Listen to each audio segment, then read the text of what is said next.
आज से 76 साल पहले अहिंसा के पुजारी और शांति के पुजारी गांधी जी की हत्या की गई थी आज ही के दिन। और आज 76 साल के बाद आज ही के दिन इन्होंने जनतंत्र की, लोकतंत्र की हत्या की है। एक तरह से लोकतंत्र के लिए आज काला दिन है। जिस तरह से इन्होंने गुंडागर्दी करके, सरेआम बेईमानी करके, और किस्मत से वो उनकी बेईमानी जो है वो वीडियो में कैप्चर हो गई। वो पूरा देश आज सोशल मीडिया के ऊपर और मीडिया के ऊपर देख रहा है कि किस तरह से इन्होंने वोटों की चोरी की है और इन्होंने जबरदस्ती चंडीगढ़ के अंदर अपना मेयर बनाया। इश्यू ये नहीं है कि मेयर किसका बनना चाहिए। चुनाव है, चुनाव में हार जीत तो लगी रहती है, कभी वो जीतते हैं कभी हम जीतते हैं। देश नहीं हारना चाहिए, देश जरूरी है। जनतंत्र नहीं हारना चाहिए, जनतंत्र जरूरी है। पार्टियां आती जाती रहती हैं, नेता आते जाते रहते हैं, मेयर आते जाते रहते हैं। मेयर इंपॉर्टेंट नहीं है। इशू आज ये नहीं है कि हमारा मेयर बनना था, हमारा मेयर नहीं बना। इशू नहीं है कि इंडिया गठबंधन को आज जीतना था, वो नहीं जीता। इशू है कि सरेआम दिन दहाड़े इन लोगों ने इतनी गुंडागर्दी और बेईमानी से आज चंडीगढ़ मेयर का चुनाव जीता है कि अगर इसको पूरे देश ने मिलकर नहीं रोका तो आने वाले समय के अंदर ये देश के लिए बहुत खतरनाक है। 2 साल पहले चुनाव हुए थे चंडीगढ़ के म्युनिसिपैलिटी के। उसके आंकड़े ये हैं कि 13 हमारे काउंसलर हैं, 7 कांग्रेस के हैं, 15 इनके हैं और 1 अकाली दल का है जो इनके साथ है, तो 16 इनके हैं। 13 हमारे, 7 कांग्रेस के और 16 इनके, टोटल 36 हैं। अभी तक कांग्रेस और हम अलग अलग लड़ते थे, तो 2 साल से जाहिर तौर पे 16 इनके थे, 13 हमारे थे, 7 कांग्रेस के, तो 2 साल से इन्हीं का मेयर और इन्हीं का डिप्टी मेयर बन रहा था। स्ट्रेट कैलकुलेशंस हैं, स्ट्रेट। इस बार इंडिया गठबंधन के तहत कांग्रेस और आम आदमी पार्टी साथ आ गई, तो स्ट्रेट इलेक्शन था। 20 हमारे थे, 16 उनके थे। इसमें कोई बहुत बड़ी गणित नहीं थी, इसमें कोई बहुत बड़ा वो नहीं था। लेकिन शुरू से इनकी नीयत खराब थी, शुरू से इनकी नीयत खराब थी। जब से चुनाव ऐलान हुए, सबसे पहले तो इन लोगों ने प्रिसाइडिंग ऑफिसर, अपनी पार्टी के एक कार्यकर्ता को, अपनी पार्टी के एक ऑफिस बेरर को, पदाधिकारी को इन्होंने प्रिसाइडिंग ऑफिसर घोषित कर दिया। उसके बाद जब चुनाव की तारीख तय हुई, 18 जनवरी को चुनाव था, अचानक 18 जनवरी को इनका पदाधिकारी जो था, ये प्रिसाइडिंग ऑफिसर, ये बीमार, बोला मैं बीमार हो गया, अस्पताल में चला गया और चुनाव इंडेफिनेटली टाल दिए गए। हम कोर्ट गए और कोर्ट से हम लोग तारीख तय करवा के लाए। इस दौरान इन्होंने हमारे और कांग्रेस के काउंसलर्स को खरीदने की, डराने की, धमकाने की बहुत कोशिश की, जैसे कि पूरे देश भर में करते ही हैं। इनकी फितरत है, हर जगह करते हैं। लेकिन किस्मत से एक भी नहीं टूटा और आज चुनाव हुए, चुनाव होने थे, चुनाव हुए। कोर्ट के डायरेक्शंस के बावजूद इन लोगों ने जो बदमाशी की,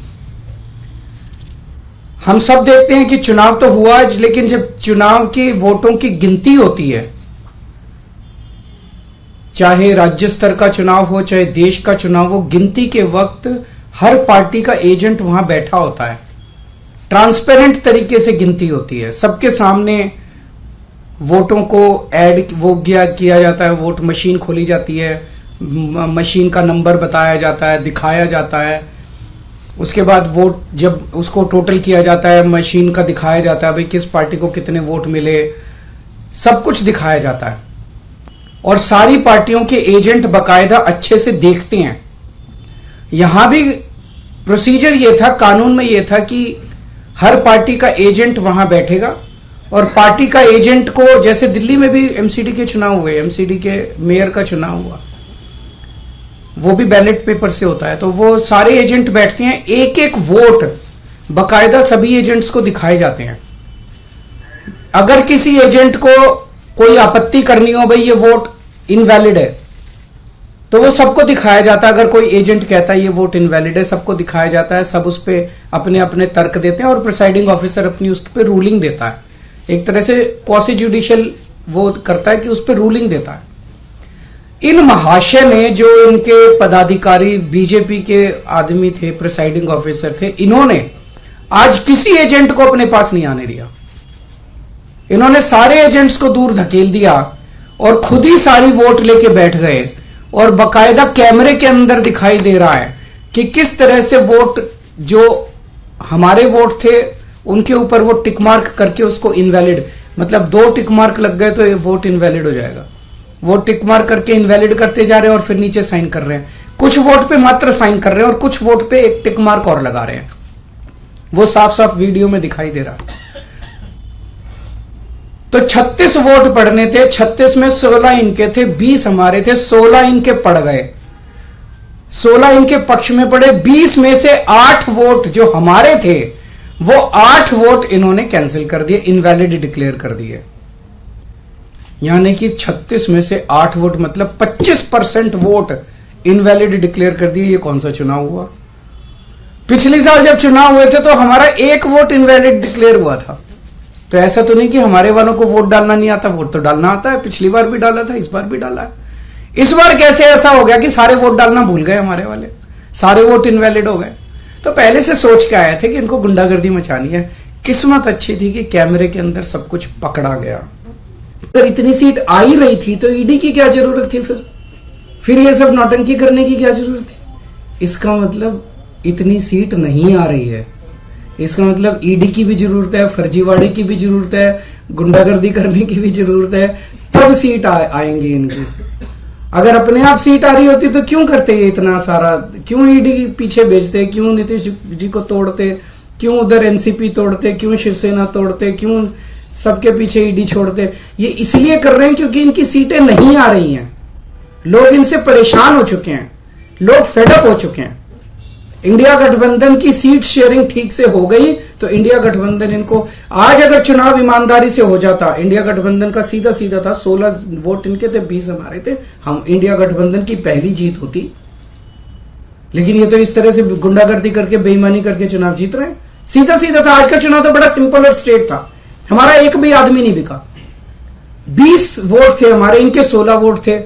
तो आज का चुनाव तो इंडिया गठबंधन जीत ही रहा था। इलेक्शन के लिए जिसको आप कह रहे हैं कि सिर्फ एक चंडीगढ़ का छोटा सा इलेक्शन था, उसके लिए खुद जेपी नड्डा जी ने बधाई दी है और ये कहा है कि प्रधानमंत्री नरेंद्र मोदी की जो लीडरशिप है उसकी वजह से यूटी में जो है इस तरीके का विकास हुआ, जिसकी वजह से आप इंडिया। जेपी नड्डा जी से पूछिए कि 8 वोट इनवैलिड किस बेसिस पे किए उन्होंने। उनसे पूछिए कि क्या उनके पदाधिकारी ने जिस तरह से वोट्स को टेम्पर किया, फोर्जरी की, क्या वो इसको सही मानते हैं? क्या वो इस तरह की प्रैक्टिसेस को, इलेक्टोरल मैल प्रैक्टिसेस को, चुनाव के दौरान इस तरह की बेईमानी को सही मानते हैं? और क्या वो इस तरह से पाई गई जीत को सही मानते हैं? क्या वो इसको अनैतिक नहीं मानते? क्या वो इसको देश के लिए नुकसानदेह नहीं मानते? क्या केवल येन केन प्रकारेण जीतना उनके लिए सब कुछ है? मार के, पीट के, वोट टेम्पर करके, सब कुछ करके बस जीत जाओ किसी भी तरह से। सर, कल जिस तरह से हेमंत सोरेन को लेकर खबरें आ रही थी कि ईडी एक तरह से हंट पे दिख रही थी, लगातार खबरें प्लांट भी हो रही थी और दावा किया जा रहा था कि हेमंत सोरेन गायब हो गए, तो एक मुख्यमंत्री के बारे में जिस तरह से एजेंसियां काम कर रही हैं, आपको लगता है आने वाले समय में कार्रवाई और बढ़ने वाली है इंडिया ब्लॉक के लीडर्स के खिलाफ? मुझे लगता है लोकसभा के पहले जिस तरह से इनका माहौल है, इनको मेजॉरिटी नहीं मिल रही है। इंडिया गठबंधन स्ट्रांग है। आज आप मेरे से निकलवा लीजिए जो कुछ इन्होंने बिहार के अंदर किया। पिछली बार इन्होंने 17 सीट दी थी नीतीश जी को, 17 सीट पे लड़ी थी बीजेपी, 17 की 17। इस बार भी ये 17 सीट दें अगर नीतीश कुमार जी को, 17 की 17 सीटें नीतीश कुमार जी हारेंगे। उन्होंने बिहार की जनता के साथ धोखा किया, तो बीजेपी को इसका नुकसान होने वाला। इस तरह की हरकतें ये देश पसंद नहीं करता। ईमानदारी से लड़ो चुनाव, अगर आप जीते हो आप जीतो, कोई और जीते, कोई जिसकी सरकार बने उसको चलाने। बड़ी इंटरेस्टिंग चीज है कि चुनाव के पहले कल ऑर्डर जारी करके चंडीगढ़ एडमिनिस्ट्रेशन ने मीडिया की एंट्री बैन कर दी। तो इसका मतलब नीयत तो शुरू से ही खराब थी, प्लान तो षड्यंत्र तो पहले से ही बना रखा था इन लोगों ने कि गड़बड़ करनी है। इतने बड़े स्तर के ऊपर चंडीगढ़ के मेयर के चुनाव के लिए आज तक कभी भी इतनी वोट इनवैलिड नहीं डिक्लेयर की गई। 36 में से 8 वोट इनवैलिड, मतलब 25% वोट। अगर इनसे 36 वोट काउंट करने में इतनी बड़ी धांधली कर रहे हैं, देश का जब बड़ा चुनाव होगा उसमें तो 90 करोड़ वोट पड़ते हैं, उसमें तो पता नहीं किस लेवल की धांधली करते हैं ये लोग। और 25% के अगर उस चुनाव में तो 5-6% की भी वोट अगर इधर उधर हो जाए तो सब। तो आज का चुनाव ये दिखाता है कि किस तरह से ये जीतने के लिए, सत्ता पाने के लिए किसी भी हद तक जा सकते हैं। बड़े चुनाव में लोग तो कह रहे हैं ईवीएम तो होगा ही होगा गड़बड़। मुझे लगता है ये कुछ भी करते होंगे, वोटर लिस्ट ये फर्जीवाड़ा करते हैं, फर्जी वोट डलवाते होंगे, ये ईवीएम करवाते होंगे, सब कुछ करते होंगे जीतने के लिए। और मैं ये सोच रहा था कि अगर भगवान की दया से उसके बावजूद भी अगर ये नहीं जीते और हार गए तो ये ट्रंप की तरह कुर्सी नहीं छोड़ेंगे। फिर ये मतलब उस दिन कुर्सी से चिपके रहेंगे, चाहे मार्शल लॉ लागू करना पड़े देश में, ये कुर्सी नहीं छोड़ने वाले। तो ये देश के लिए जो आज दिखा, पूरे देश के अंदर, पूरे देश ने देखा, सारे मीडिया ने चलाया, ये बहुत खतरनाक है। और हम सब लोगों को, जो लोग इस देश से प्यार करते हैं, हम सब लोगों को इसका पुरजोर विरोध करना है और इन सबको रोकना है।